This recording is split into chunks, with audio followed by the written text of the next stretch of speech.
I taught middle school for a couple years. When I say these words in this order, they don't sound quite real. It was a flash in the pan. A stint, really. Me leading a classroom full of preteens through lessons on grammar and literary analysis. I wasn't cut out for teaching. I didn't have the patience or the fortitude, the aptitude, the will, the resolve. Sometimes, when the kids were working on an assignment in class, my thoughts would drift, or spiral really, into the concept of everydayness, where I tried to imagine if I could do this job day in and day out, Monday through Friday, just like that, on repeat, for the rest of my life. Then my trance would inevitably get interrupted when one of the kids shouted, or threw their shoes, or belted out the O'Reilly Auto Parts jingle. Auto Parts. This isn't to say that the kids weren't great. They were. I just realized that middle school was especially tough. Because you're not just teaching them about dependent clauses and how to cite their sources. You're teaching them how to be people in the world. I love the O'Reilly Auto Parts jingle just as much as the next guy. But you can't just bust out into song whenever you feel like it. Not because there's anything inherently wrong with that, but because there are all of these unwritten rules that govern how society operates. Sometimes a kid would say a word that they absolutely shouldn't say, ever, and I would have to devise an impromptu but thoroughly convincing reason as to why that word shouldn't be said, ever again. Other times, a kid would accidentally let a run-of-the-mill expletive slip into conversation, something like fuck or shit, and I would have to explain that they technically can't say that either, not because I necessarily have a problem with it, but because it's generally frowned upon when 11-year-olds use that kind of language. I had one student in particular who was a notorious farter. He didn't make a big show of it.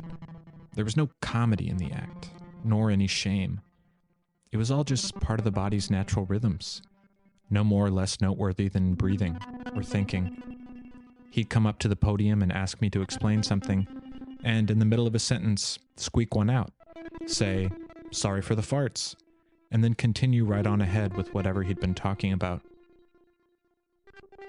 His farts provoked reactions across the spectrum. Some kids didn't notice, others laughed, others were audibly grossed out. As the teacher, I didn't really know how to handle it. After all, there's nothing intrinsically wrong with farting. Everybody does it. But, like smoking, the situation becomes more complicated when secondhand exposure is thrown into the mix. Flatulence, no matter how ephemeral, is laden with all kinds of cultural and social weight that can't be easily shaken off. I didn't quit teaching because of farted kids, or shoe-throwing kids, or kids who burst into song. I didn't quit because I got tired of teaching about dangling modifiers and MLA citation. Instead, what wore me down over time was the realization that I didn't actually believe in a lot of what I was saying. Farting is impolite, ass is a bad word, you have to go to college. None of it quite rang true for me. The absurdity of the rules you live by becomes glaringly apparent when you have to explain them to someone who isn't familiar with them. And if the rules don't make sense to you, then you inevitably start to question why you or anyone else should follow them. Today's episode is about that absurdity, that small parcel of preposterousness that lies between the borders of reality and fantasy, where so many of us have set up camp. Today, we're talking about Daniel Scheinert and Daniel Kwan's flatulence-filled fantasy, Swiss Army Man. I'm your host, Matt Jones, and this is another episode of I'm Not Crying.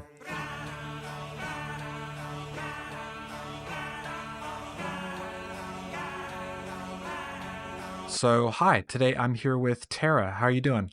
Pretty good, pretty good. Survived the Denver windstorms. Oh, good, yes. And how long have you been in Denver? Oh, I've lived here since I was like a wee one, like 5, I think. Okay, very nice. And were you anywhere different before that? I used to live in the Mojave out in Southern California. Ah, okay, that's a change. Yep, yep, big, big difference. Although also sometimes surprisingly not. Oh, really? Yeah, it can be very deserty out here. Okay. And that desert, the Mojave is high desert, so it's very alive. It's not like uh just dirt and stuff. There's a lot of plants, there's snow that Yeah. always trips people out. I was just at the Fallout Fan Fest in the Mojave also because of New Vegas, and people were really shocked because it was rainy and cold the whole weekend, and they were like, but it's the desert, and I'm like, Uh, yeah, sometimes. right. No, I can relate. My wife and I used to live in Reno before we Oh moved here. So similar situation of high desert. You yeah, get plenty of snow, yeah, a reasonable amount. Yeah. yeah. Um, good. Well, I'm glad we could do this. So today we are here to talk about a movie which I'd never seen before. Uh, that being 2016 Swiss Army Man. I need you to help me get home. Okay, buddy? Okay, buddy. Yes, yes. Oh, quite a movie. Quite a movie. I got to say, like right off the bat, like I was a huge fan. Yeah. I can't believe I'd never seen it. Right. So I hadn't seen it until I watched Everywhere or Everything Everywhere All at Once. And I love that movie. So I was like, well, what else have they made? And then I was like, okay, I have heard of this movie. And we watched it. And like, I think, and I don't want to get too far ahead, but like, I have never, the last 5 minutes of that movie, I have never had my feelings on a movie change so fast in such a short period of time, going from like, oh my God, oh no, oh yes, oh no.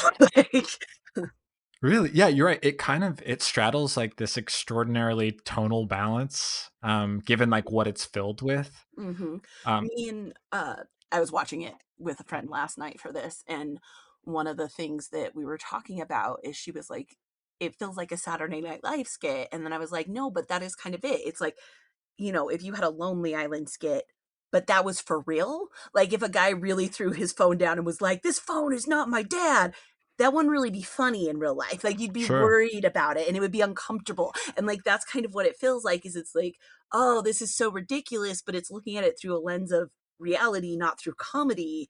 And so those same things that feel funny in a funny context are suddenly like, oh, wow.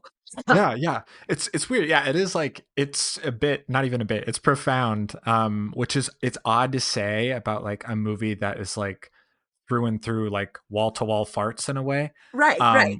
Which was like that was something that came up in our first episode that I did with my wife. We were talking about like can you have seriousness attached to that kind of humor? And like I guess this movie answers the question like yeah, you can. Yeah, it really when I was watching it, I'm a artist, so I went to art school, so this is very but one of the things that kept coming to mind is that there's an artist named Julia Chris I'm gonna say her name wrong. Kristeva, who came up with Right. this idea of the abject. And the abject is like art that explores our discomfort with humanity existence through bodily fluids and gross things like one of the pieces that a lot of people I think know because it's pretty controversial is like the piss Christ, where somebody put like a little statue of Christ in a jar of piss. Um, Ah. yeah, and I'm gonna be real, that's not my favorite piece of art, but I think it kind of illustrates the idea of like, yeah, like it makes us uncomfortable, but it also makes us be like, why does this make us uncomfortable? Like it is natural to fart. So why do we hide that so much?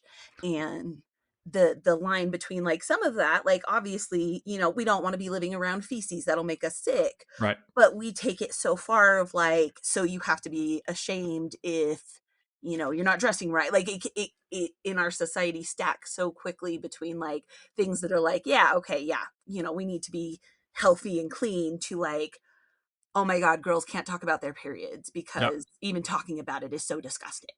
And I feel like this movie really nails that concept of the objective, abject, not object, of like, here are all these things that we think of as disgusting, and some of them truly are, but also they're all part of the intrinsic parts of the human experience that we Oh all yeah. go through.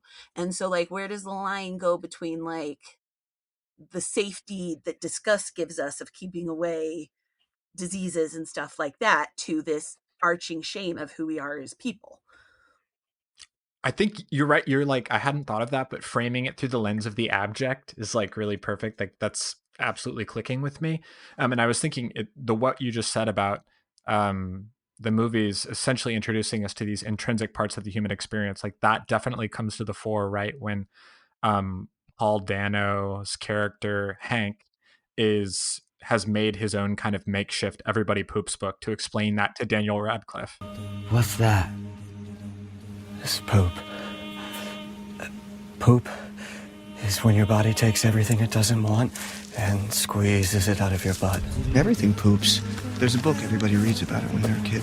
People poop every day, or extra when they're scared or sick or right when they die, because you shit your pants when you die. That was a really great moment. Yeah. Right.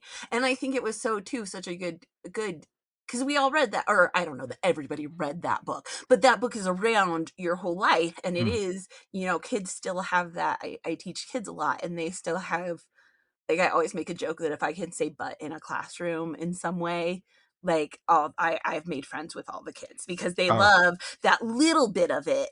And so, like, I think that was really interesting, tying towards, because a lot of the movie is like Hank kind of processing all these things from childhood that weren't great for him. And, like, I think that tie-in was really get you back into that mind state of like, yeah, when I was a kid, it was funny that everybody pooped. Like, yeah, yeah. And I actually think that kind of humor still holds up for me as an adult in a way that I don't, it does. But I also thought it was I don't know, it was interesting that the way you're describing is, yeah, he's processing this kind of childhood trauma and grief by teaching someone, a, a dead person who knows nothing about life, all the basics of life, mhm. um, which is like a really, really great kind of frame for doing that. And I think it's also really interesting how you can see the way, I mean, we get the impression that his parents were not real great.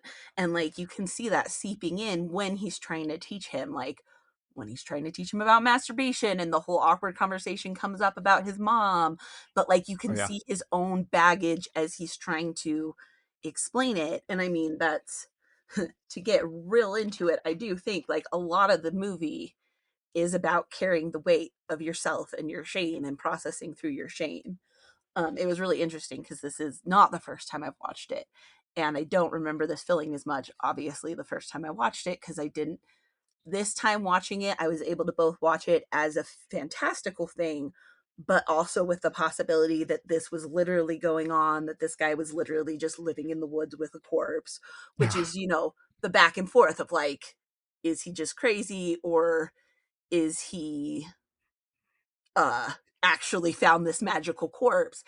And I was really impressed by how much it works both ways, but, like, seeing it as this exploration of mental illness, oh man, I it still made me cry, but it made me cry in oh a wow, very different way. Because, yeah, when you watch it, and you'll now see if you watch it a second time and you know that there is this possibility that maybe he literally is just a crazy guy hanging out behind the ditch of this woman that he's obsessed with.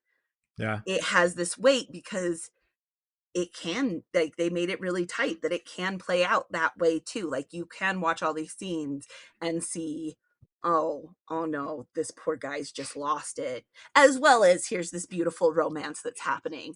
And that was really the weight of that hit me this watch through, of just like, oh man, yeah, that is really heavy. And I think I keep being like, I did this. I've had a really large experience of jobs, and one of them was working with the mentally ill. And I think one thing that media doesn't touch on a lot is how dark and devastating true mental ill, like, we tend to have people who are quirky mentally ill, or people who are like batshit crazy. There isn't a lot of media that really focuses on what is life really like for somebody with paranoid schizophrenia or severe bipolar disorder or something like that. And, like, I'm not going to diagnose him, but oh sure, sure, but yeah, it really respects of like that existence of like, no, sometimes this can really just, it can just fuck you up as a person. Like, yeah, I don't think Hank's a bad guy when we see all that stuff through his point of view, but if you take it literally, like, of course that girl would be freaking the heck out. Like, yeah, oh of yeah, course these people would want to lock him up because he was a harm to himself and others, kind of. If it's literal, and if it's Yeah, yeah. magical, then it's this beautiful magical story. Yeah, and I really like the movie's kind of refusal to decide on being literal or magical. And I think that's something that probably, like, the nail in the coffin is at the end, where you obviously see that it can be both. Yeah, But I'm really curious. So do you remember the first time that you saw this movie? I do. The first time I saw it, like I said, it was a little bit after Everything Everywhere All at Once, and I just remember, I mean, I'm sure you can relate to it. The first time you watch that movie, it's just like, what the fuck is Mm. happening? Yeah. Oh my god. um but yeah, I know that the first time I took it very literal, that or very very literal, that it was magical. So not Yeah. literal, but like just totally bought in that this was this magical love story. And it still had, I mean, the part where I always start crying is the speech about like, why won't my friend fart in front of me? Does that mean there's other things? Like, and like you said, it's such a basic dumb thing to be about farts, but then that unlocks this depth of like, yeah, I why do I hide things from my friends? Why am I ashamed of myself? You can't use your gas in front of other people. What? Why not? Because it's weird. People don't like other people's farts. Is that why you don't fart in front of me? No. I just like to do it alone or hold it in. That's what you're supposed to do. Um and why can't I just let go of these things and be who I was? And like that hit real hard Yeah. both So times. both times. So why do you think that kind of I won't call it a meditation. Why do you think that, like, grappling with shame about the self is like a trigger? I mean, I think so. I am someone who has pushed down a lot of that in my life. But I also still, I mean, like, I'm a big nerd. I'm a big Tumblr kind of hang out, and like me and the same friend were talking about like, oh my god, everybody on Tumblr needs to watch this movie. And we were talking about the idea of like cringe, which is sort of the same thing. And now there's kind of this pushback of like, embrace the cringe, don't be afraid of it. And I think it's just this, we have so many rules that we force ourselves to follow. And there's no like, you can't just be like, oh, all these rules are dumb, ignore them all. Because like we talked about with, the bodily functions, yeah, there's Yeah. reasons you don't want to hang around human filth. But at the same time, we've built such an intense structure with so many rules that I think so many people have a hard time finding them. And you can really apply this, current politics, the current, I think a lot about the like current, people need to get married and have babies versus not. Like, Mm. I know so many people who, not that they're bad parents or anything, but they got married and had babies because that's what you do. You follow those rules, Sure. or they got a job in this area because you follow those rules, rather than stopping and thinking about, am I doing this because I want to do this? Am I doing this because I enjoy doing this? Um, and so I think having been someone, because of, like I said, being a nerd, being an artist, being chubby, like I never matched the rules, so I had to find like, where is this important, and I don't want to say lessen myself, but I should conform more, versus where Yeah. do I need to just put my middle finger up and be like, no, fuck you, this is who I am. And I think Sure. that's a lot of what the movie is about, through this lens of the objective, like, what rules are real and what rules aren't, and how do you navigate that space between the two? Because we all have to, and no one's answer is right either. Like, I as an artist can obviously not conform to as many rules as somebody who wants to be a doctor, who has to Mm. have a lot more like, way they act with their patients and stuff like that. Like, I can kind of be like, I wear whatever I want, I do whatever I want. But even just being a teacher, like, that has limited me. I can't, well, like, you found me through my secret Reddit, and it's not Oh really yeah. a secret, but it's literally so that, like, when I'm talking as me and not my company, or not my teacher self. Like, Right. because teacher self can't say those words, not because they're wrong, but because it's just not appropriate for me to be talking about poop all the time. Sure, sure, right. There are limits, I suppose. Yeah, I get. Yeah, we have our different selves that we perform based upon, like, context and expectation. Yeah, which I do think. Yeah, I guess if you perform different selves enough, maybe I don't want to say real you, but maybe the you that you're most comfortable or in touch with kind of gets lost in the shuffle. Yeah. Um, I was thinking, to go back to the kind of one of the cruxes of the film, right, is Hank, played by Paul Dano, being able to fart in front of his friend. And it's weird. I don't necessarily have a better word for it, but yeah, it frames like that as like a really intimate act. Mhm. Like the person you're going to do that in front of is like someone you're extremely close with. Mhm. But yeah, the flip side of that, kind of like you were saying, is that there is, and to probably some extent, it's cultural. There's a cultural shame about even being able to do one of the most body's basic functions. Right? I think that, like, a lot of people can't help doing, like, Yeah. a lot of people with health issues, it just isn't gonna come. Yep. And yeah, and so, like, again, it's just getting into that, like, where does the line fall of, like, yeah, we consider it rude to just fart on everyone all the time, whereas, like, keeping it in private not only is kinda silly feeling, but can lead to health issues too. Yep. So yeah, there's this whole, and I think again, like, that's everything. There's no simple answers. There's no right or wrong answers.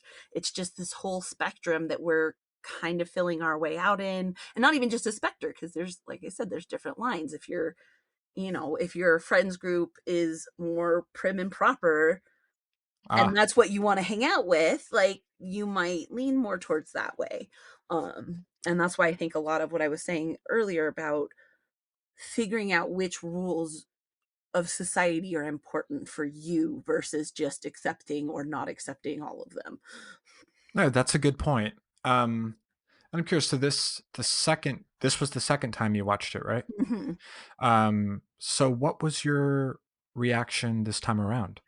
Like I said, it really hit hard that how good but also how tragic it was as fully a story of mental health, rather than, like I said, the first time I went back and forth a lot more. And I still do, like, because I want in my heart for it to be this fantastical romance. I totally believe that it all happened. But watching it, like for example, the first time I started crying was when he's singing the, like, crazy I'm fucking crazy. to him in the Oh, cave, and, like, yes. knowing now ahead of time that, like, no, this man is struggling with really severe mental illness, that his mom died, that his mom probably wasn't, I mean, we only see it from his point of view, but you definitely get the idea that maybe his mom wasn't quite grounded herself. Tara and I had a few technical difficulties, so we got disconnected. But luckily, the good part about a movie like Swiss Army Man is that it's relatively easy to find your way back to what you were talking about. So, where were we? Oh man, probably talking about farts or mental illness. It's gotta be one of those. Uh, Um, I I was thinking about what you were. I think one of the things that you were talking about is that Hank's character is kind of conducting therapy on himself oh, by being able to uh, teach Manny these life lessons. mm-hmm. And it was making me think about how, yeah, we always seem to be uniquely capable of, I think, giving advice to people that we ourselves can't take, or Oh being yeah. able to impart lessons that, we never got to either learn or adopt. Mm-hmm. Mm-hmm. Yeah, I think that, I mean, I think that's a big part of the whole movie, is this, like, Manny as this representation of himself that he's trying to teach these lessons that he himself can't follow. And, like, you can see him getting frustrated with how easy they feel like they should be, when in reality, I mean, that's reality, is that things that should be easy, like, just don't, just wake up in the morning, or just don't think about your mom while you're masturbating. Yep. Like, that's not how our brain works. And that frustration between what you feel like it should do versus what it actually is. And so, yeah, it's really easy to say, oh, live this way, do this. So, where is the disconnect between what we say and what seems like it should be very easy versus what is not at all? Yeah. And you mentioned this time watching it, you had kind of like your first crying reaction when he's singing that song about being crazy. And what I really love about that is that he's obviously stitching together this song to where he can't remember the lyrics. Mm-hmm. And there are these refrains of Cotton Eye Joe coming in, which is obviously like one of those deeply pervasive songs that we learn in childhood. Mm-hmm. Yeah. Mm-hmm.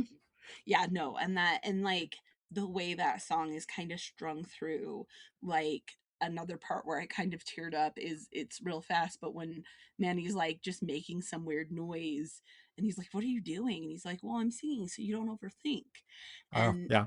like that was such a, people talk about this being a romance, and like that was such a little thoughtful moment of like, no, you told me this helped you, so I'm doing it even though I don't know how to do it.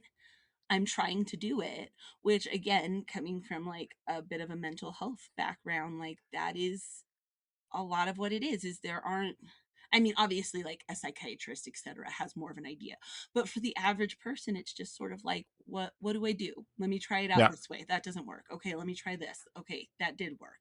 And this trial and error of trying to help both being the mentally ill person yourself, but also like if you have someone you care for that's mentally ill and you don't know what's going on in their head, but you're trying to ease their discomfort in some way.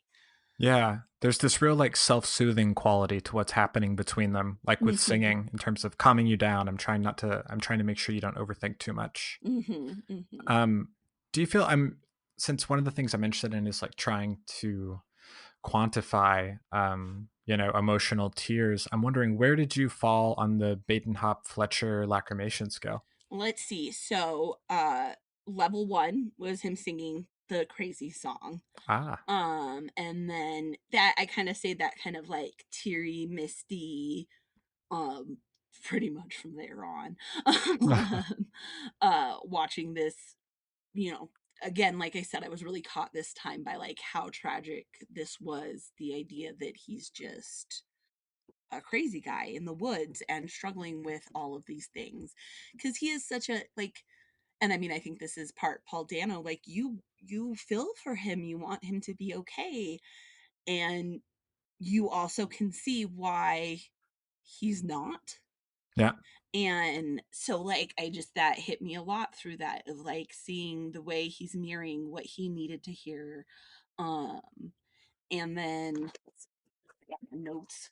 um uh and like the whole part where they're down in the canyon and like the movie, they're going to see the movies and everything, like that was just Oh, really yeah. teary.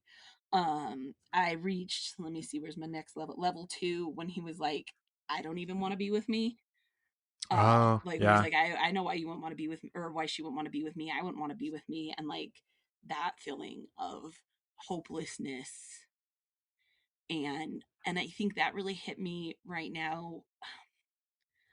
I work with young people, and things like the incel Mm. uh movement and stuff, so many of them, it breaks my heart because they've already decided they're not worth anything. And like, not to get into like, oh, that their politics or anything, but like they're not the only ones. A lot of young people, I feel like, have really kind of just decided they don't have value. And I feel like probably this has always been true, but now we see it because it's on the internet and it's recorded, and not just, in a teenager's bedroom alone or something while they go through this stuff. Yeah. But it just really broke my heart because you do see that so much in mentally ill and young men, particularly. I think right now it's hitting a lot. But that isn't to say that it doesn't hit other people all across the thing of just. Oh, sure, like the male loneliness epidemic. I Mm-hmm, know that that mm-hmm. is, yeah. Yeah, and just this feeling of like everything kind of builds from this basis of I am not worth anything. It's not like trying to become worth something. I mean, that's kind of the selling point of it, but really when you dig in, it's a bunch of people reinforcing to each other that they're not worth anything, and that just breaks my heart because Yeah. usually when you get past that thing, almost always you find a beautiful, wonderful person. Not always. I mean, some people legit do suck. I don't, but Fair. like, but usually when you have the patience and you sit with somebody and you work past that, you find something beautiful and wonderful underneath.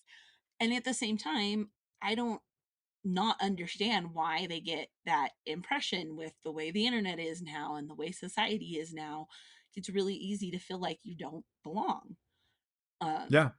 and so that I don't even want to be with me was just real hard, because, and again, that's something I, when I was younger and like a fat little nerd, like why would anybody want to be with me? And I pushed through that, and that is one of my, I don't know, one of the things I'm most proud of, I think, as a person, is being like, no, I don't care what other people say. I'm going to find the person I want to be. And then that led to finding a wonderful group of friends and family Yeah. and stuff like that.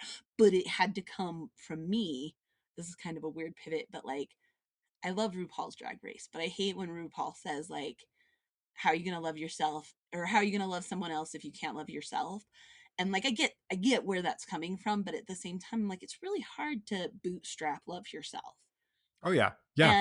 And that's kind of what that's saying in like a cute way, is like, no, just figure it out. And like, that's hard, and I understand why that's hard. At the same time, though, it is kind of what you have to do. um Yeah, there's like it's this really strange chasm between I think feeling one way and telling yourself like just feel differently.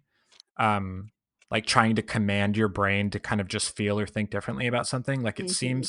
it seems theoretically something that should be achievable, but feels next to impossible in practice. Right, right. I mean, Yeah. that's the same thing, again, to go back to like body image. The amount of times I've had people be like, it's just calories in and calories out. And I just want to be like, y'all, if it was that simple, I'd be skinny. Like, but I Sure. do kind of understand what they're saying. And like, it's always hard to close that gap between what should be easy versus the work it actually is. Yeah. And not just, again, too, with body image things, not just the work you can do. Like, if you look at Hank, obviously the things against him are not just himself. Like, there's mental illness going on, there's other things with his parents going on. So it's not like it's just all on him either. No, no, not at all. Yeah, and you're right. He's it's putting it in the context I think of I guess this cultural moment now. I guess when you're thinking about like almost the more like violent or theoretically violent side of male loneliness is that Hank is really endearing, Hmm. even though like you said at the core, like what you come to find out in the movie is that he has uh an unhealthy obsession with a woman he's never met and is living in the woods behind her house talking to a corpse. Yeah, yeah. Um, If yeah. you heard this as a newspaper article, Oh yeah. like, it would Yeah. be like, oh my god, that poor woman, like, I'm so glad they caught that crazy and threw him in jail before, anything happened. And yet from the movie you see, oh my god, no, this is just a screwed up guy, and this happened, and then this thing happened, and then it was too many steps too far. Yeah. And like, I think a lot of times when you hear these stories of crazy people, if you really dig into it, you would find a similar, like, most people are trying to be their best version of themselves at all times. And sometimes they can't get to that great of a version, but there's always a reason. And that's not to say that, the cops still needed to protect Sarah, her name was Sarah. The Mm. cops still needed to protect Sarah. They were very right to try to arrest Hank and get him away from her. Even though we have now seen that, whether through magic or through mental illness, Hank has a whole story, and he got there for very specific reasons. And yeah, like, he's so lovable Yeah. in the Yeah. context of the movie, and then you're hit with this reality of this situation where it's like, oh no, that's, oh no. Yeah. And I do Yeah. remember the first time I watched the movie, that sinking feeling as he comes to the backyard, and you're like realizing, like, oh my god, maybe he has just been a guy carrying around a corpse the whole time. Like, oh no, I Yeah. bought so into this, and like, oh no, it almost becomes horror like at the end. Oh yeah, it's a real shift. One thing I do appreciate though is kind of is them being able to recover it at the very end. Yeah, yeah, that's what I say. That last like 3 minutes on the beach, my feelings on the movie switch so many times, and I love it because they end up in a good place. But there are definitely like 2 minutes before the end when I was like, this is gonna be my least favorite movie ever. And then it like Fair. switches like two more Yeah. times. Yeah, like him being able to finally fart in front of people like resurrects Manny, not only in his eyes, but in the eyes of everyone on the beach. Yeah, it's an amazing ending. Yeah, yeah. Um, And I'm just wondering, I was thinking about the title Swiss Army Man. And throughout the movie, I think Hank is calling him, is this right? He's calling him his multi-purpose guy. yeah, because if he needs water, he gives him Yeah. water. If he needs popcorn, he gets popcorn, which is also so like I'm like, what? How did you guys come up with this? Like, It's so great, like to literalize a friend who's everything to you and who can be everything for you in your time of need, mhm. whether that means like, yeah, a gun, a boat, a popcorn popper, a water fountain. um I'm wondering, do you have like, are you able to relate to that experience in life of like having a multi-purpose guy person in your life who's So everything? it's interesting because kind of when that starts getting is when this time around I really started feeling like the narrative was talking about carrying the weight of yourself. Because like Ah. he's carrying this person, but everything Manny says is like the thoughts that you're like intrusive thoughts and the thoughts that just pop Mm. into your head that you generally don't want to think. Like, again, I think the best example is like, oh, you think about your mom while you're masturbating. He's like, no, that's Oh yeah. weird. But like, having heard the whole story, you understand why. So like, that's the thought. You don't want to be like, oh my god, I'm weird because I do this. So like, Manny is pretty much like the mirror of his ego, id, I don't know which one would be right, but like the internal voice that he's like carrying, who at points is literally, he's literally carrying this weight. Oh yeah. Like when they fall in the water, he's literally dragging him down in the water and drowning him, and then they kiss, and it moves from this like codependent relationship to this beautiful like using the tools that he's always had to get Mm. himself out of the situation. Because when they fall in the water and they kiss, from that point all the ways he uses Manny as a tool is to get out of the situation, whereas Yeah. before it was to survive but also like stay, like the popcorn in the movies and stuff like was keeping him in the woods. And Yeah. then after they fall in the water, that's when he's like, no, we're gonna, let's get out of here, let's get to the real world again. Yeah. And so I read that a lot is like, we're talking about the hardness of actually doing it, but that you do have to do it and that the tools are right there, and the hardness is seeing how to use them and how Mm. to use them successfully. Okay. And I think in reality that would, it wouldn't be that your friend, farts you into the trees. It would be like getting yourself mental health, going to therapy, taking your medication. A lot of that is a lot of work, and that doesn't mean the tools aren't right there, but you have to break apart from this kind of codependency with yourself to grab onto them. Oh yeah, I know, that's a good point. So these are Hank's tools manifested in whatever, in Manny's representation of himself, of the self Hmm. that he's ashamed of, or has a hard time accessing. Yeah, he's his inner voice, his inner shame, his inner, but also his inner strength and his inner love, like brought into this Manny, Yeah. this representation of a person. But he is a lot of the mirror of what Hank's going through, what he needs, what he's afraid of in himself, what he's ashamed of in himself. Manny doesn't have that shame. He just says it. He just does it. And so Yeah. I really feel like, even though in the movie it's presented as a love story between two separate entities, that it's really about learning to love yourself Oh and sure. embrace yourself. And I mean, that one I even felt before rewatching it. Like the first time, I'm like, oh my God, this is so beautiful. You gotta love yourself and not be ashamed. And that's what we were talking about, the crying. I just lost. I didn't get to level 5, but just Okay. dripping crying when they have the speech about thoughts. These are all thoughts. And sometimes thoughts become other thoughts. Thoughts like if my best friend keeps his farts from me?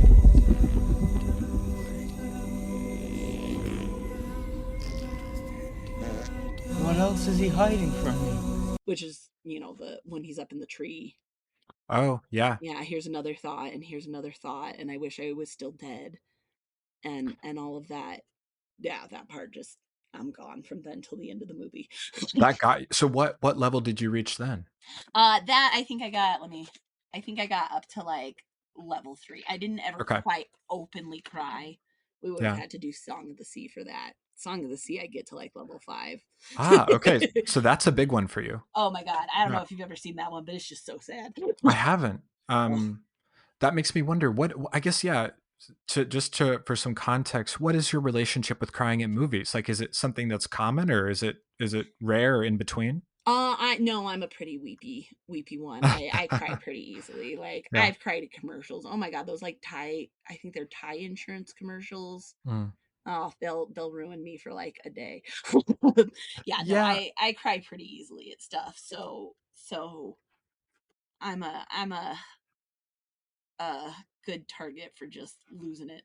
Okay. So you're primed to weep. Hmm. Okay. Well, that's interesting. That's something I've been thinking about more, and I can't think of the exact commercial, but I've noticed it. God, I want to say it was like during the last Summer Olympics, they would have like the very saccharine, cheesy Olympics commercials. Hmm. But I kind of remember them working on me, Hmm.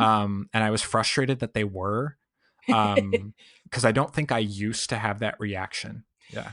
And it always, I think there's something frustrating specifically when it's a commercial because like a movie or TV show, they're trying to make you feel things to get more into the story, whereas like a commercial is trying to make you cry and care because they want to sell you something. Which Yeah. isn't to Yeah. say that Hollywood's like not trying to sell you anything, but I know I get that too when I'm like a commercial. I'm like, no, how could you get me? I know. Like I've been moved by capital, Yeah. which feels which feels wrong. Exactly. I'm like, no, I don't want to buy your thing. I'm just gonna cry Yeah. about it. There used to be Apple commercials that would get to me that way, and I'm like, I'm not gonna buy your iPhone. I'm just gonna cry about it. Oh, yeah, it hardens my heart to the product in general. I think Hmm. if you've moved me, there's no way I'm giving you money. Oh yeah, yeah. Yeah. Like I do not want to be emotionally manipulated that way. Yeah. Um, Versus in a movie, like yeah. that's what I'm there for. So like I think that's part of the reason why I'm primed pretty much to like I want to go on that emotional journey they're setting up for me. Mm, Why would I watch the movie otherwise? So if they want yeah. me to cry and they earn it, yeah, I'm gone.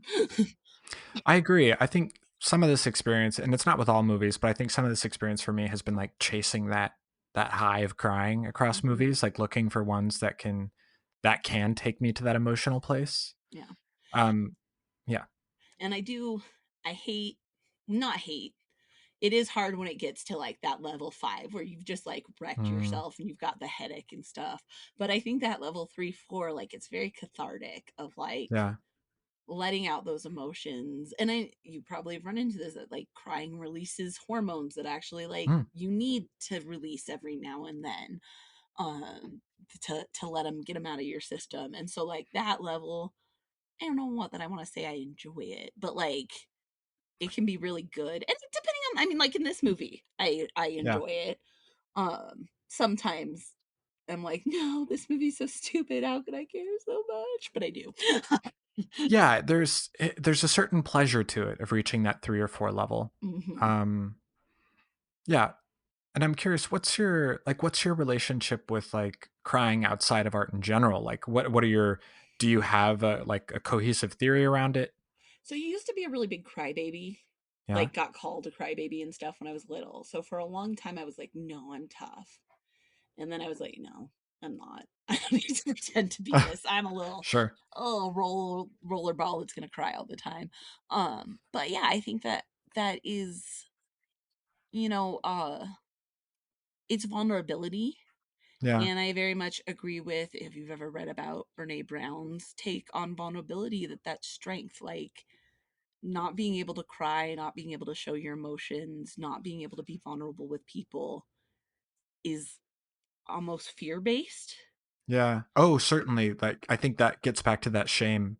Yeah, exactly, Yeah. exactly. The shame of crying, the shame of feeling weak or something like that.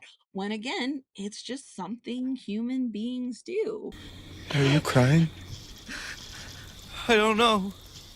Is this crying? I don't like it. It's wet and uncomfortable. Yeah. And is often socially good for us. Like, you want to know people feel things, you know? Yeah. I remember the first time I saw my dad cry watching a movie, and that kind of, I know some people would be like, that sucks, but like, no, that was really like, okay, me and my dad, like, we're both people. This is, it was Old Yeller. Oh, sure, sure. That's a classic. Yeah, yeah. And Yeah. like, having that moment of like, yeah, my dad's human, like he's my Yeah. dad, he's great and he is stronger than me, but at the same time, like, yeah, a dog dying still makes him sad because he's a human being. Oh yeah. And I think that when we shy away from that too much, not only do we deny ourselves, like we talked about, the pleasure that Hmm. comes with it, um, but we deny ourselves the need for it, the connection, the emotions, the being able to show vulnerability and have someone catch you, Yeah. which I think is part of the fear too. Is what if there's nobody there to catch you and you just have to deal with it alone? Um, Oh, sure. Do you so do you think, and this is not to keep bringing it back around to flatulence, but it's almost hard to help with this movie. yeah, this is a fart movie. Yeah. Do you think there's vulnerability in that, like with Paul Dano's character Hank? Is that what it is? Being vulnerable, being able to do that in front of people? Oh, absolutely. Yeah. And being able to do that and then weather whatever way they respond. Yeah. Yeah. Um, because that's, I mean, that's what we're actually worried about and scared about, is not the farting, but the response to it. Like, will people think we're gross? Will people not want to be around us? Yeah. Um, which is, you know, some people won't. And that you just have to learn to accept that everyone won't be okay with you at all times. There's no way to please everyone at all times. And I think the farting is a really great symbolic one, because, you know, we all do it and Yeah. everybody has to do it. Everybody's experienced it. So we can all, you know, relate to that. But everyone you go to where you do this kind of thing, it's like, am I prepared to deal with how people will think of me after they know this about me? And the Oh, yeah. more important the thing that you're putting out there is, the harder that gets to be. And I think we're talking outside of art, but being an artist, I think a lot of what has helped me is kind of going through the gauntlet of, if you put art on the internet, people are going to have feelings about it and they're not going to hold themselves back. And if you are too delicate about that, it will crush you. And that's not, that sucks, especially for like a new artist, a baby artist who's unsure. But the alternate is to either stop making art or stop sharing it, which I totally understand. Some people just don't share it because it's too fragile for them.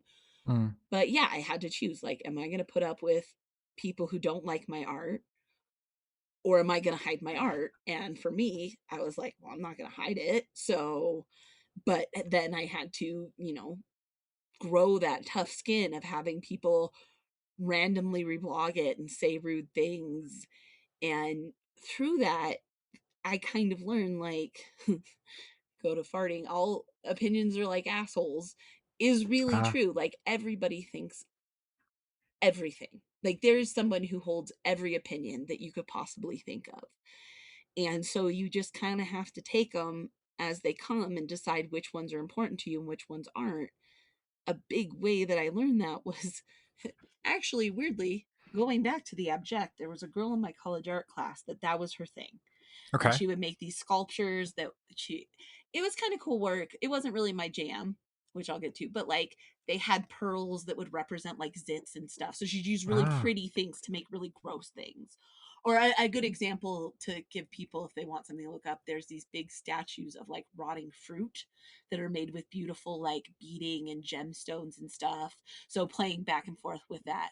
But like I said, I saw the vision, but I didn't really love the art she finished. And then it was my turn for critique.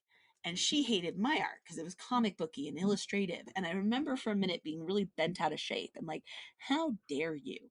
And then I was like, wait a minute, I don't like her art. She doesn't like my art. We don't have the same aesthetic. There's nothing wrong with that. People like different things. I don't need to make my art something she can like. Yeah, yeah. That's I okay. Yeah, I can relate to that. I think yeah, coming from like the MFA background too, Mm-hmm. there's always like, especially I imagine it's similar in like the fine arts of that workshop world Mm-hmm. where you're Mm-hmm. putting your art out for response and for critique, and then any critique of your work feels like a direct critique of yourself, Exactly. which will totally burn you out if you carry through that kind of thinking dynamic. Yeah, Yeah. yeah. You have to learn to hear those things and be like, that's great that you think that, Yeah. without at the same time dismissing it entirely. Because if you dismiss it entirely, you maybe not necessarily, but like hearing critique and hearing things like that can be really good for your art. So if you Oh. cut it off entirely, you end up never growing. So like, where is that line? Yeah, 100%. I kind of have that relationship with my wife to where she's like a really good editor in my mind. And one of the reasons she's a really good editor is that she very honestly offers me critique Hmm. in aspects of a work that I can't necessarily see or don't want to Hmm. see. And my reaction immediately, almost uniformly, is always very defensive. But when I have a moment to think about it and accept it, I'm like, okay, yeah, this is probably the right path. Yeah. Me and my wife have exactly the same thing. Yeah, Sometimes she'll say something, I'm like, no. Oh, wait, yeah, yeah. I know. Yeah, it clicks, and I think, oh, I'm upset because you're right. Yeah. Yeah. Sometimes it's the most upsetting when they're right. Uh, Yes. Yeah. which, oh, Yeah. I was going to say, in the movie, you can see too, like, it clearly hurts him the most when it's the closest to right. Like, he really Mm, starts becoming back into reality when he's realizing that he's not going to be able to pretend to be Manny, that he's going to have to fess up to things, that these yeah. people are going to see everything. And it even says that, like, they're going to see everything. They're going to think we're weird. And they Yeah. did. And he survived it. He did survive it, yeah, and I got the sense of him as a character. I think, wow, if you can make it over that particular hurdle, that moment of confrontation on the beach, I think there could be some good prospects for everything after that. Yeah, yeah.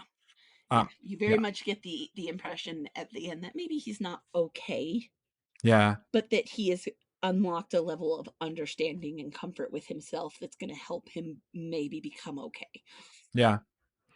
Um, I think one of the things we kind of touched on earlier is that what one of the like the concepts at the heart of this movie that I am pretty fascinated by is that idea of being able to essentially find a blank slate human being, Hmm. literal or metaphorical, and teach them about life in the world. And I'm curious, how would you approach that? Like, if you found your own kind of Manny Oh man. in the woods or in the wild or in the mountains, if you're in Colorado, what do you teach them about life? Oh, like picking up a feral kid. Yeah, Yeah. yeah, It's really interesting too because again, when you talk about those feral kids and you look at the stuff and a lot of times they can't, like, yeah, they'll get them to a certain level, but there's something that just got lost by not processing. They're all nurture and no nature, and something kind of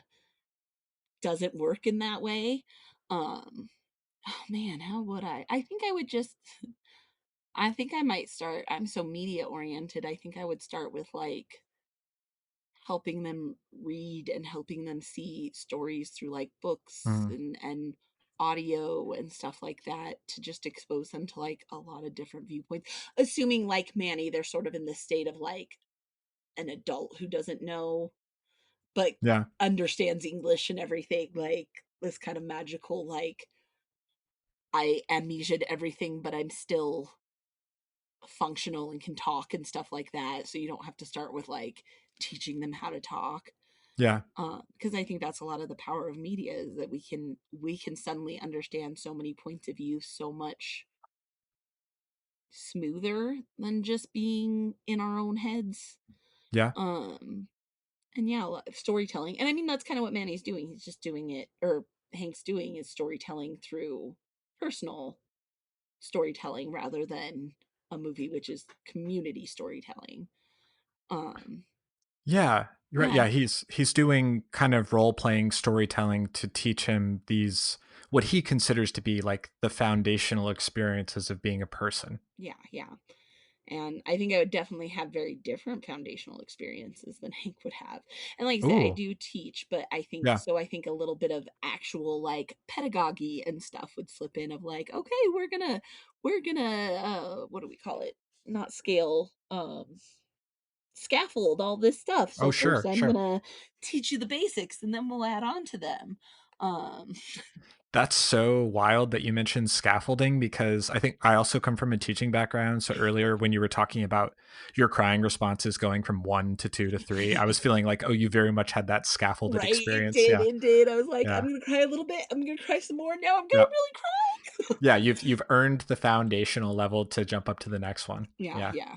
Versus like I think I almost like that better as an entertainment kind of thing than when you're just like watching something and all of a sudden it changes on you and you're like, "Oh." Yeah. Mhm. Which I've definitely had that experience too. Oh, with movies? Yeah, oh yeah, and anime does that a lot. Or at least Oh, I don't know if that's so true in anime because I used to be into anime a lot more and I was always finding the animes that were sadder and stuff, and I definitely had multiple of them that just kicked you right in the stomach. yeah. You think you're reading one thing, and then I was really into this group called Clamp, and that was kind of their thing, that they would make you think that it was like this kind of fluffy comic Yeah. manga, and then at the last minute they'd pull the rug out from you and all of a sudden you realize that everything had been awful for a while and it Oh, just wow. hurt. Yeah. Okay.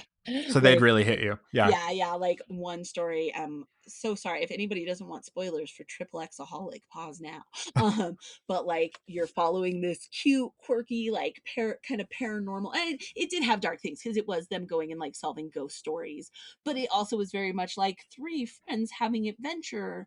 And then at the end, like someone died, so the main character was trying to find her, and it was kind of sad, but like she was an adult and had been alive forever. And then you find out like it gets kind of dreamy, and then at the end you realize that the main character had completely like tapped out into this delusional state and had taken on the magic, so he was like pretty much immortal and had no idea that all his friends had died, that the person he Oh. was talking to was no longer his bestie but like his bestie's grandson who would still come to check on him to make sure he was okay. And so it went from this like cute light-hearted romancy sort of thing to like dark and depressing. And Wow. I mean, that's there seem to be and I've never encountered this, but there seem to be some obvious parallels between that and Swiss Army Man. yeah, yeah. Yeah. And it could, I don't, not that I think they read Clamp, but it is based on the older Japanese legend of there's like a man who's waiting in a grave for a butterfly and goes into a dream and doesn't realize he sits there for like 100 years. And I almost like that would not be weird for them to have been influenced by, of that idea of yeah, like getting so caught up in your journey that you lose track of the real stuff going on. Oh yeah, that you completely kind of dissociate with like reality. Yeah, yeah. And Yeah. yeah, and that's that. So I've had a couple of those heart punches, particularly from anime, that it's just like, oh, rude. No, sure. It is quite rude to be caught off guard like that. Yeah. Um yeah, I think when I was it's funny when I the last time I was teaching middle school during COVID. Oh, fun. Yeah, and I didn't have a great familiarity with anime, but my students would recommend anime a lot, like I guess anime to watch, like movies and shows. And I saw a lot of good stuff. Yeah, it Yeah. anime is so hard because like it's a media, not a genre. Mm, So like you have so much variety, but at yeah. the same time a lot of what gets brought over to America and translated is one specific genre of that media, which is shonen, which is fighting things kind of aimed at, well, not always fighting, but they're aimed at like teenage boys pretty much. So it's, Okay. the equivalent of like superhero comics. and it does have a lot more variety, but that's your Naruto and Attack on Titan and My Right. Hero Academia. So like it's really weird because it's like yes, there's many kinds of anime, and at the same time, you've probably been exposed to mostly the same kind of That's anime. probably true. Yeah, Yeah, yeah. That and so when I come, I'll yeah. be like, no, I'm talking about like not to be hipster about it, but like a '90s shojo, and you don't find that as much anymore just Ah, okay. because what makes money is the shonens, which makes sense. It's just like what makes money for Marvel is the MCU. Like, Yeah, yeah, you're right. There's yeah, it's hard to like disentangle. Yeah, it's hard to have conversations about art that are completely disentangled from money, especially if you're talking mhm. about like audience share and Oh yeah. response and viewership. Yeah. Um, Um, so I was thinking something that you mentioned about how your foundational, like kind of basis experiences of life that you would teach your theoretical Manny would be very different. What are some of those? Like, I mean, I think I would definitely want to impart a lot of the vibe of like everything is going to be different. Like there are rules, and also the rules don't matter, but they do, but they don't, which yeah, is a lot of what we've been talking about today. Because I think that's one of the real real life lessons you have to learn is like the rules don't exist, and also they absolutely exist, and you've got to navigate which ones count for you. I think I would yeah. try to teach a lot of patience, and both with self and with others, to get through this crazy world, Hmm. to be kind to yourself while you figure things out. um this all sounds so like woo, but it's true. I am just like a little. It is true The though. Yeah. only yeah, the only place I ever get mean is online. No. Sure, sure. It's uh, easier. yeah, Yeah, it is. So much easier. you're right. But and I think like a lot of a lot of wanting to be curious. I think that kids have that, and that we lose it as adults a lot of times of like, talking about being mean online, the amount of times I'm getting an argument and I'm just floored that like the person I'm talking to doesn't want to know because they want to know. Mm, Like, if I'm like, here's a resource, and they're just like, no, I don't care. Like, to me, if I get in an argument, it's because I care about the subject matter. And if the other person has information I don't have, I want to know it because I want to be more informed on the subject matter. And right. I feel like that's not as common as it should be, because I think that's, I don't want to. I don't want to be, and I would not want my hypothetical Manny led through the world only by what other people think. I would want them to know that they could find out for themselves. Oh, sure. Um, and teach them that. But yeah, I mean, it's this is having a kid, right? Like, what do you? Yeah, that feels like a close analog. Yeah, what do you mark as important, and what do you emphasize? Um, and yeah, I mean, it's a big question. It's one of the things that with kids we have power to do it, and sometimes that power is just so intimidating. Yeah, absolutely. I think um it sounds like your hypothetical Manny would be well set for the world. I hope so, or at least well set to figure things out when I Yeah, had to send them out. yeah, yeah. Well set to cope. Yeah, yeah, Yeah, with reality, and it's kind of like varied shades of messed upness yeah. sometimes. And variety, I think that's one of the Yeah. things, and I know why we do this is because when we think about the world, we have to think about it through the lens of ourselves. Like, you literally can't look at reality any other way. But because of that, it's so easy to get caught up in comparing everything to you and assuming that everything is secretly kind of like you, that everybody kind of secretly thinks like you, that your life is normal. And through both teaching and the work I did with like mentally ill and foster kids, that illusion has been thoroughly destroyed for me. And I think that is something that would be really healthy for a lot of people to have trashed for them. Because like, one of the things, so for a long time I was a family preservationalist, which is like if a kid is taken into foster care, they go to court, they order court mandated visits. I would be the person coming in to make sure the visit happened, to make sure that the parent was being appropriate, to coach them into how to be a better parent. Mm. So it was nice in that I was at the end of cases where families were working to be back together. I never had to work with the worst of the worst, but even so, while I definitely learned that every parent, almost all of my parents loved their children. Yeah. Absolutely. Also, a lot of them could never be good parents. And it's, you see when you talk to people about these things online, that it doesn't, everybody has this mental image of a bad parent that is so extreme, and at the same time none of them truly believe that that parent exists. It's like a Mm. fantastical thing, unless of course they've been in this kind of situation. And it comes from like, well, but my parents spanked me sometimes, that wasn't abusive. And it's like, yes, but you have to understand, like, that's not the situation we're talking about. And like, yeah, I know now we talk about getting smacked on the butt as abuse or not, but the kids I was working with, that was nowhere near. And I'll always kind of, this is like one of my, I both hate ruining the world for people this way, but I think it's important, is like when people be like, well, why didn't foster take this kid or that kid, and being like, I'm sorry, all of the money was sucked up by the 10% of kids that have it so much worse than whatever you're talking about. Oh, And you sure. can see that people just can't really comprehend that. And to tie it back to the movie, I mentioned earlier, like, I really like the way that it actually threw itself into mental illness, because I feel like that's the same kind of thing. Is a lot of people who've never truly experienced mental illness, they just can't grasp that somebody just can't be normal, just can't get that. Like, why would they do that? Well, they do that because something's wrong in their brain and this is their reality. And a lot of people just can't understand that, because they're trying to look at the actions and measure them and judge them from how it would affect them. Like, Yeah. if they suddenly went manic, what would they do?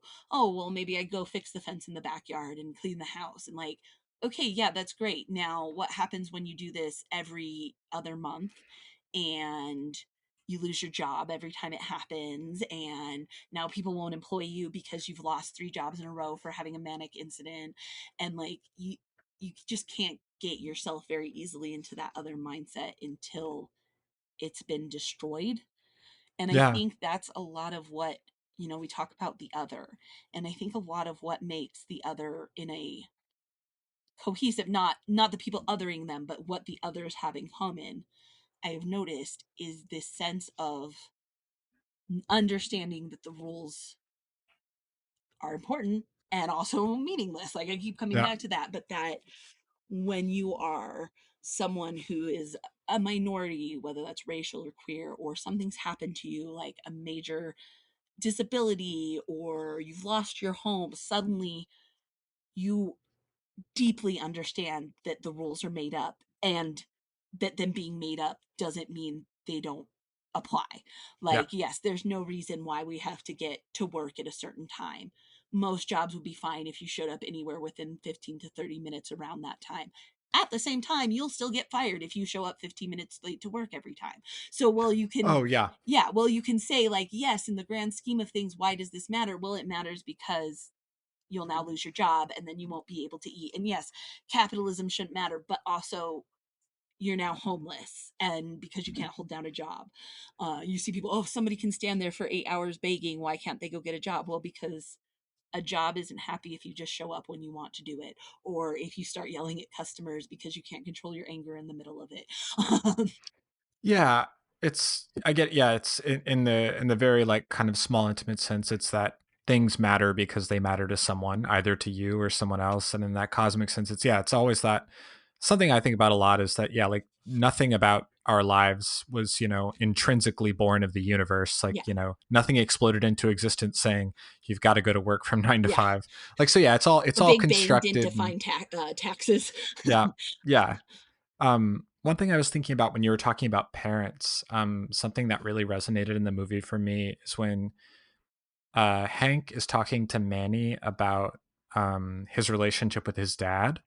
and about how they used to talk to each other or call each other on their birthdays. But then it stopped, and Manny's asking him, like, well, why does that happen?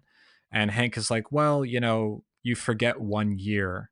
And then it kind of just becomes this, not that you become incapable, but this kind of this chasm grows between you that becomes hard to Mm-hmm. bridge. Mm-hmm. And that's something that I think about routinely in life, about how easy it is to have that drift from people who are in your Mm-hmm. life.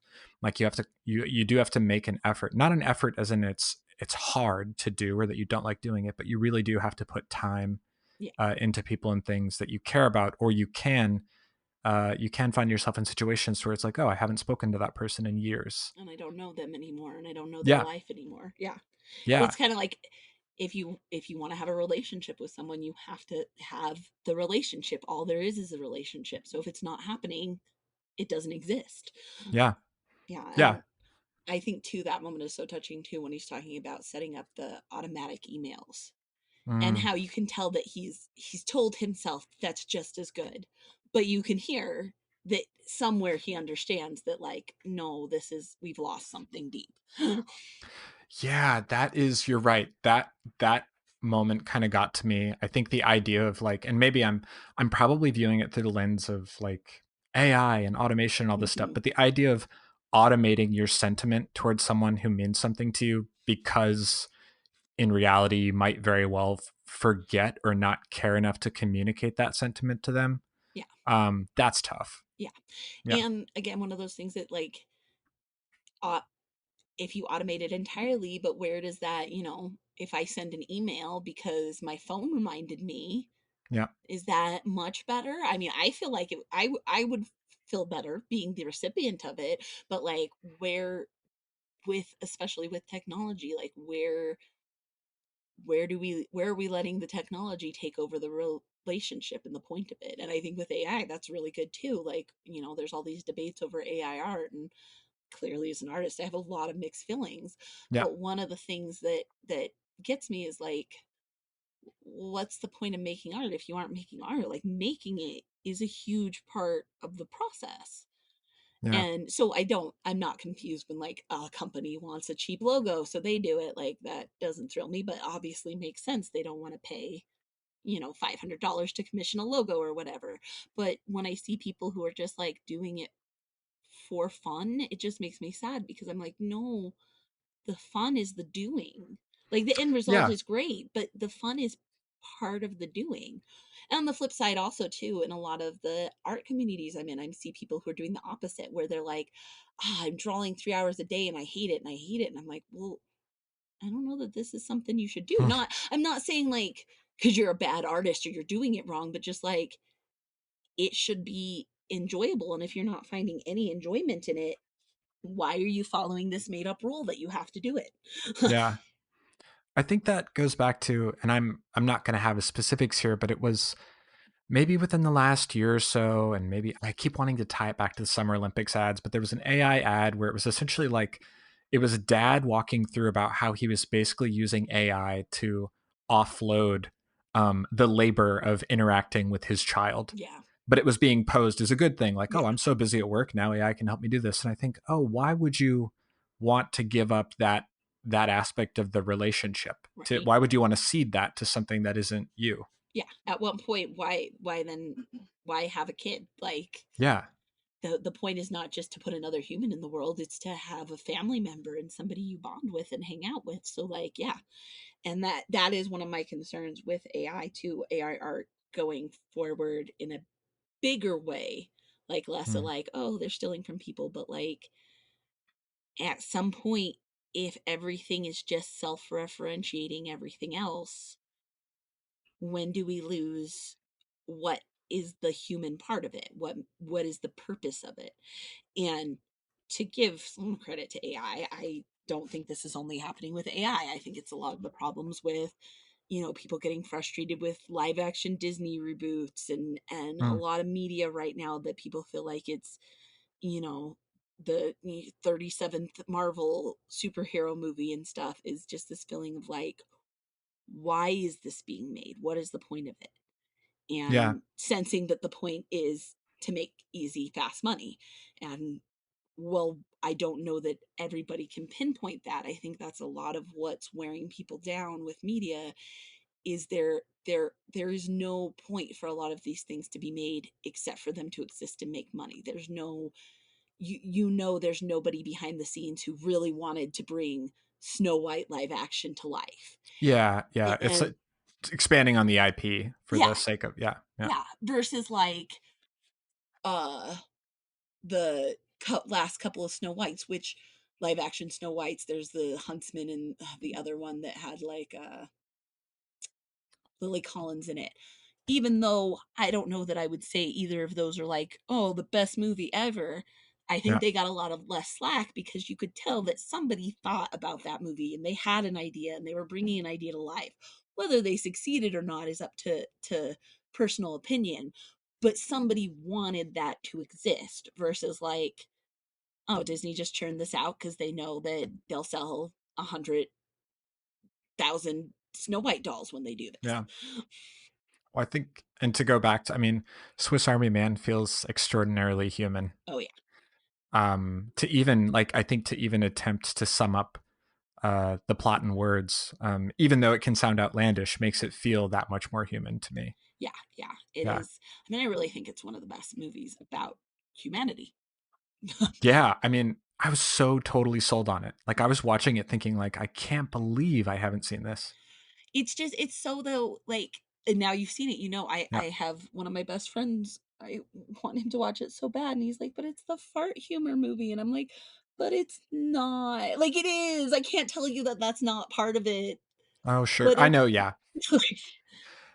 It's hard to communicate to someone if they haven't seen it. yeah, it's Yeah. impossible, I think. I don't think you Yeah. could ever describe this movie. And I mean, like I said, I Like, got through it through everything everywhere all at once, and I feel like that's the same. I yeah. hope the Daniels make a lot of movies like this because yeah, I it's the exact opposite of Disney churning out convenient money makers. Oh, yeah. These, I would say, yeah, these farts carry a real emotional weight to them. Yeah, yeah. And it's cool because then you get to see, yeah, like Daniel Radcliffe, who came up in like one of the biggest IPs there is, doing something totally kooky Oh yeah. and fun. Yeah. I love how he's just like, I'm gonna do weird things Yes. because I Yeah. have more money than I'll ever need. And I'm like, you do it, man. Yeah. That's so great. Um, Perfect. Well, Tara or Tay, do you have anything you'd like to leave our listeners with? Is this like where I get to promote myself or Yeah, absolutely. okay, Promote, sweet. promote. So I am one of the 3 Atomic Pixies. So you can find us at www.atomicpixies.com, or if you plug that into pretty much any social media, we will pop up. We make Art Nouveau themed enamel pins and pop culture prints. And I think if you liked what I said here, obviously I don't have like a Swiss Army Man print. All that would be kind of badass. But I can't say like, oh yeah, my Sailor Moon print is all about the path of humanity. Um, but I think if you liked it, you'll like it. I love art and I love being nerdy about it. So All right. Well, you heard it. Check out Atomic Pixies. And thank you for joining me. thank you.